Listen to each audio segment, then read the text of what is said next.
दोस्तों, चंडीगढ़ के महाराजा यदविंद्र Singh cricket stadium में साउथ अफ्रीका के खिलाफ 20 रनों से मिली करीबी हार ने पूरे क्रिकेट जगत में तहलका मचा दिया है। चंडीगढ़ के मैदान पर खेले गए इस मुकाबले में भारतीय टीम की खराब फील्डिंग, खराब गेंदबाजी और मिडिल ऑर्डर बल्लेबाजों की नाकामी ने सबको हैरान कर दिया।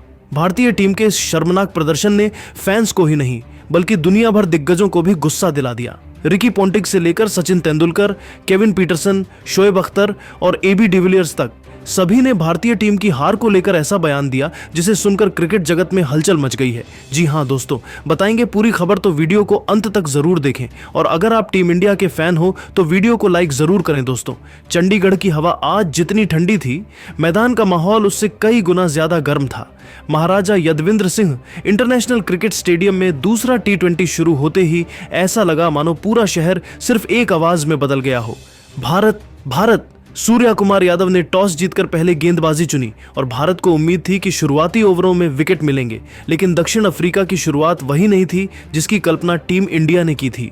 क्विंटन डिकॉक और रीसा हेंड्रिक्स क्रीज पर आए तो पहला ही ओवर सतर्क लेकिन आक्रामक अंदाज में खेला गया। बुमराह और अर्शदीप गेंद घुमा रहे थे, लेकिन डिकॉक ने जैसे ही पिच को पढ़ा, हमला शुरू। अर्शदीप के तीसरे ओवर में डिकॉक ने ऐसा प्रहार किया कि भारतीय ड्रेसिंग रूम तक तनाव की लहर दौड़ गई। उसी ओवर में 6 वाइड, 1 छक्का और 2 रन, कुल 18 रन बटोर लिए गए। स्टेडियम सन्न कोच गौतम गंभीर कैमरे में गुस्से से तमतमाते हुए दिखे और कहा जा रहा है कि वह अर्शदीप पर भड़क भी उठे। कप्तान सूर्या भी हैरान थे कि भारत का सबसे भरोसेमंद डेथ बॉलर आज इतनी वाइड्स कैसे डाल रहा है। दूसरी ओर डिकॉक पूरी तरह बिग मैच मोड में थे। बुमराह की लेंथ बॉल को उन्होंने स्कूप करके बाउंड्री के पार भेजा। वरुण चक्रवर्ती को रिवर्स स्वीप से चौका लगाया और जैसे जैसे रन बनते रहे, भारतीय भीड़ में बेचैनी बढ़ती गई। 11 ओवर में दक्षिण अफ्रीका का स्कोर 108 पर 1 विकेट था और ऐसा लग रहा था कि स्कोर 230 से 240 तक जाएगा, लेकिन भारत के स्पिनरों ने बीच के ओवरों में शानदार वापसी की। वरुण चक्रवर्ती ने हेंड्रिक्स को आउट कर भारत को पहली सफलता दिलाई। फिर मार्करम को तिलक वर्मा के अद्भुत कैच पर चलता किया, लेकिन डिकॉक रुके नहीं। उन्होंने वरुण की गुगली को पढ़कर लॉन्ग ऑन में छक्का उड़ाया और अपना 46 गेंदों में 90 रन पूरा कर लिया। वह शतक के बेहद करीब थे। तभी मैच का सबसे बड़ा मोड़ आया। 15वें ओवर की पहली गेंद, वरुण चक्रवर्ती की तेज फ्लैट गेंद। डिकॉक ने गाइड करने की कोशिश की, लेकिन हल्का सा एज लगकर गेंद जितेश शर्मा के हाथ में गई। डिकॉक क्रीज से बाहर निकले थे। जितेश ने बिना 1 सेकंड गंवाए गेंद पकड़ी, पूरा शरीर घुमाया और बिजली जैसी जल्दी से बेल्स उड़ा दी। De Kock run out. स्टेडियम फट पड़ा और भारतीय खिलाड़ियों के चेहरों पर यकीन नहीं हो रहा था। हार्दिक पांड्या ने हैरान होकर ताली बजाई। गंभीर भी खड़े हो गए। सूर्या चिल्लाकर बोले, ये क्या किया तूने जिज्जू? और बताया जा रहा है कि MS धोनी भी टीवी पर यह देखकर उठ खड़े हुए, क्योंकि यह स्टंपिंग बिल्कुल धोनी की तरह तेज थी। 0.1 सेकंड में बेल्स उड़ा दी। साउथ अफ्रीका 213 पर रोक दी गई। हालांकि रन बहुत बने थे, लेकिन डिकॉक का रन आउट मैच का टर्निंग पॉइंट बन चुका था। 213 रन के विशाल लक्ष्य का पीछा करते हुए भारत की शुरुआत उम्मीदों के साथ हुई, लेकिन साउथ अफ्रीका ने पावर प्ले में ही भारत की कमर तोड़ दी। शुरुआती ओवर में शुभमन गिल लुंगी एंगिडी की गेंद पर सिर्फ 1 रन बनाकर आउट हो गए तो स्टेडियम में सन्नाटा छा गया। हालांकि अभिषेक शर्मा ने आते ही 2 जबरदस्त चौके लगाए, एक खूबसूरत कवर ड्राइव और दूसरा जोरदार पुल, लेकिन उनकी आक्रामक शुरुआत ज्यादा देर नहीं चली और सिपमला की गेंद पर सिर्फ 17 रन बनाकर चलते बने। भारत का स्कोर 19/2 हो चुका था। इसके बाद कप्तान सूर्या कुमार यादव क्रीज पर आए और आते ही बैकफुट कट से चौका लगाकर अपने इरादे दिखाए, लेकिन जानसेन की शॉर्ट गेंद पर डिकॉक ने उनका शानदार कैच पकड़कर सूर्या को मात्र 5 रन पर चलता किया। भारत सिर्फ 32 रन पर 3 विकेट गंवा चुका था और ड्रेसिंग रूम पर दबाव साफ दिखाई दे रहा था। अक्षर पटेल ने कुछ समय के लिए पारी को संभालने की कोशिश की। उन्होंने एक्स्ट्रा कवर के ऊपर शानदार चौका मारा, फिर स्क्वायर की दिशा में एक और बेहतरीन शॉट लगाया, लेकिन मार्करम के प्लान ने उन्हें भी 21 रन पर आउट कर दिया। 67 रन पर चौथा विकेट गिरने के बाद मैच भारत की पकड़ से और दूर जाता दिख रहा था। तब क्रीज पर आए तिलक वर्मा और यहीं से भारत ने थोड़ी उम्मीद देखी। तिलक ने आते ही बैक टू बैक चौके मारे, एक पॉइंट के ऊपर से और दूसरा लॉन्ग ऑन की दिशा में उठाकर, जिससे भारतीय दर्शकों में ऊर्जा भर गई। हार्दिक पांड्या भी उसी समय क्रीज पर आए और उन्होंने स्ट्रेट ड्राइव के साथ अपनी पारी की शुरुआत की। तिलक ने 10वें ओवर में सिपमला की ओवर में शानदार छक्का उछालकर भारत की रनों की गति को बनाए रखा और स्कोर 10 ओवर में 81 पर 4 पहुंच गया। लेकिन भारत को अभी भी 143 रन चाहिए थे। भारत को बड़े लक्ष्य के लिए लंबी साझेदारी की जरूरत थी, लेकिन 13वें ओवर में सिपमला की धीमी गेंद ने हार्दिक पांड्या को धोखा दे दिया और वह 20 गेंदों में 23 रन बनाकर कैच आउट हो गए। भारत की उम्मीदें अब लगभग पूरी तरह तिलक पर टिकी थीं। जितेश शर्मा ने आते ही एक खूबसूरत लॉन्ग ऑन छक्का और एक चौका लगाकर मैच को जिंदा रखने की कोशिश की, लेकिन बार्टमैन की गेंद पर 27 रन बनाकर आउट हो गए। उनके आउट होते ही दर्शकों की उम्मीदों में बड़ी गिरावट आ गई। भारत की आखिरी उम्मीद तिलक वर्मा 34 गेंदों में लड़ते लड़ते अंततः 62 रन बनाकर एंगिडी की धीमी गेंद पर बोल्ड हो गए। तिलक के आउट होते ही भारत की जीत की संभावना लगभग खत्म हो चुकी थी। आखिर में शिवम दुबे, अर्शदीप सिंह और वरुण चक्रवर्ती भी जल्दी जल्दी आउट हो गए और भारत 19.1 ओवर में 162 रनों पर ऑन आउट हो गया।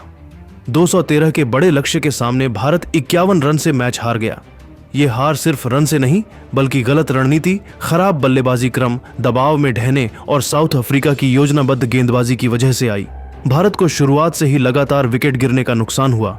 तिलक ने शानदार संघर्ष किया, जितेश और हार्दिक ने कोशिश की, लेकिन बड़े लक्ष्य के लिए जरूरी साझेदारी नहीं बन सकी।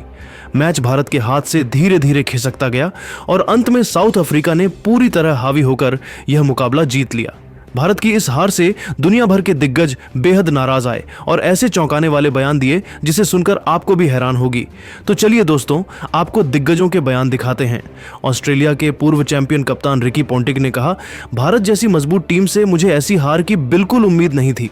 साउथ अफ्रीका ने आज हर विभाग में भारत से बेहतर प्रदर्शन किया, चाहे बल्लेबाजी हो, गेंदबाजी हो या रणनीति। 213 रन एक चेज करने लायक लक्ष्य था, खासकर तब जब भारत जैसे पावर हाउस बल्लेबाज मौजूद हों। लेकिन जो गलती भारत ने की वह सबसे बड़ी थी, बल्लेबाजी क्रम के साथ छेड़छाड़। कभी नंबर 3 पर कोई, कभी कोई। क्रिकेट में स्थिरता जरूरी है। शिवम दुबे जैसे इनफॉर्म खिलाड़ी को नीचे भेजना पूरी तरह गलत फैसला लगा। अर्शदीप सिंह की गेंदबाजी देखकर मुझे सबसे ज्यादा हैरानी हुई। इस स्तर पर 6 वाइड से भरा ओवर डालना मैच को वहीं से विपक्ष के हाथ में दे देता है। भारत के कोचिंग ग्रुप को इस पर गंभीरता से काम करना होगा। मैंने देखा कि कप्तानी भी अस्थिर लगी। फील्ड प्लेसमेंट बार बार बदल रहे थे, गेंदबाजों को सही वक्त पर इस्तेमाल नहीं किया गया।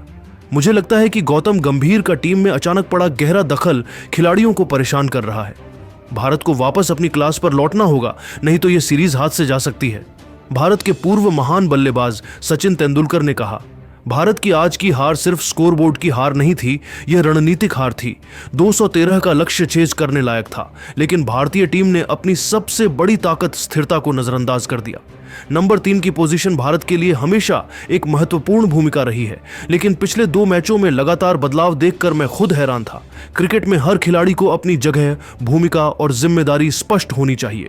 अर्शदीप का एक ओवर मैच को पूरी तरह साउथ अफ्रीका की ओर मोड़ गया। इतना वाइड बॉलिंग का दबाव पूरे मैच के माइंडसेट पर पड़ता है। गेंदबाजों में संयम नहीं दिखा।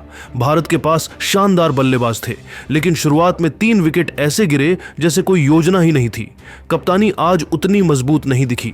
कई बार निर्णय जल्दबाजी में लिए गए। जहां तक गंभीर का सवाल है, टीम में किसी का अत्यधिक दखल उपयोगी नहीं होता। खिलाड़ियों को खुलकर खेलने देना चाहिए। भारत इससे कहीं बेहतर खेल सकता है। उम्मीद है कि अगले मैच में सही कॉम्बिनेशन और सही सोच के साथ टीम मैदान में उतरेगी। पूर्व इंग्लिश बल्लेबाज केविन पीटरसन ने कहा, मैंने भारत की ऐसी कंफ्यूज T20 कप्तानी बहुत कम देखी है। हर बार नंबर 3 बदल देना, शिवम दुबे जैसे middle on order power hitter को 7वें नंबर पर भेजना, ये फैसले बिल्कुल समझ से बाहर थे। आज भारत अपनी ही रणनीति में उलझा हुआ लगा। टीम को चाहिए था कि पावर हिटर्स को ऊपर भेजकर दबाव बनाए, लेकिन उल्टा हुआ। साउथ अफ्रीका ने भारत को हर विभाग में मात दी, तेज गेंदबाजी में भी, स्पिन में भी और सबसे ज्यादा खेल की समझ में। अर्शदीप का ओवर सिर्फ खराब गेंदबाजी नहीं था, वह मानसिक टूटन दिखाता था। T20 में ऐसा ओवर मैच को समाप्त कर देता है। अगर भारत वर्ल्ड कप 2026 को लेकर गंभीर है तो उसे तुरंत ये प्रयोग बंद करने होंगे। मुझे लगता है कि गौतम गंभीर की आक्रामक शैली खिलाड़ी अनुकूल नहीं बैठ रही। बजाय मदद के वह टीम पर दबाव बढ़ा रही है।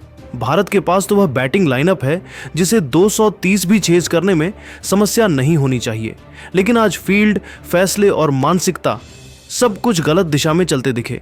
अगले मैच में भारत की असली पहचान देखने की उम्मीद करता हूं। पाकिस्तान के पूर्व तेज शोएब अख्तर ने कहा, मैंने भारत को कई बार दबाव में टूटते देखा है, लेकिन आज की हार वाकई चौंकाने वाली थी। साउथ अफ्रीका ने भारत को हर विभाग में मात दी, ये बात मैं बड़े आराम से कह सकता हूँ।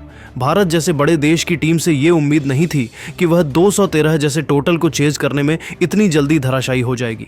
अर्शदीप सिंह की गेंदबाजी, भाई ये तो मैं भी नहीं समझ पाया। T20 इंटरनेशनल में एक ओवर में 6 से 7 वाइड डालना, वह ओवर मैच को वहीं खत्म कर गया। कोचिंग स्टाफ को चाहिए कि गेंदबाजों को दिमाग से खेलने की ट्रेनिंग दें। भारत की कप्तानी भी बहुत कमजोर लगी। सूर्या अच्छे खिलाड़ी हैं, लेकिन आज वह पूरी तरह कंफ्यूज्ड दिखे। बैटिंग ऑर्डर समझ नहीं आया। शिवम दुबे जैसा पावर हिटर नीचे क्यों भेजा गया? और हाँ, ये बात भी साफ दिख रही है कि गौतम गंभीर की मौजूदगी टीम में घबराहट पैदा कर रही है। उनके बॉडी लैंग्वेज में एग्रेशन है, लेकिन वह खिलाड़ियों पर असर गलत डाल रहा है। भारत अगर ऐसे ही खेलता रहा तो यह सीरीज मुश्किल हो सकती है। टीम इंडिया को रीसेट की जरूरत है, वरना आने वाले समय में मजाक बन जाएगा। पूर्व साउथ अफ्रीकी बल्लेबाज AB डिविलियर्स ने कहा, भारत जैसी टीम के पास 213 रन चेज करने के लिए सारे संसाधन मौजूद थे, लेकिन आज जो हुआ वह भारत की प्लानिंग की विफलता थी। मैंने हमेशा कहा है, T20 में स्थिरता और स्पष्ट बैटिंग रोल सबसे जरूरी। 213 रन चेज करने के लिए सारे संसाधन मौजूद थे, लेकिन आज जो हुआ वह भारत की प्लानिंग की विफलता थी। मैंने हमेशा कहा है, T20 में स्थिरता और स्पष्ट बैटिंग रोल सबसे जरूरी है, लेकिन भारत ने नंबर 3 की पोजीशन को म्यूजिकल चेयर बना दिया है। यह मैच के लिए बहुत बड़ी गलती साबित हुआ। हार्दिक पांड्या जैसे बड़े खिलाड़ी को ऊपर भेजा जा सकता था, लेकिन उन्हें देर से भेजा गया। शिवम दुबे को 7वें नंबर पर भेजना समझ से परे था। दूसरी तरफ साउथ अफ्रीका ने बेहतरीन साहस और प्लानिंग दिखाई। उन्होंने भारत के गेंदबाजों पर ठीक उसी जगह हमला किया जहां भारत सबसे कंफर्टेबल नहीं था। अर्शदीप का ओवर दुर्भाग्यपूर्ण था। वह एक टैलेंटेड गेंदबाज हैं, लेकिन आज उनका नियंत्रण बिल्कुल नहीं था। वह ओवर मैच टर्निंग पॉइंट बन गया। भारत की हार का कारण सिर्फ खराब प्रदर्शन नहीं, बल्कि खराब फैसले भी थे। मुझे उम्मीद है कि अगला मैच भारत नई सोच के साथ खेलेगा। टीम इंडिया हमेशा वापसी करती है, लेकिन आज की हार सबक बननी चाहिए।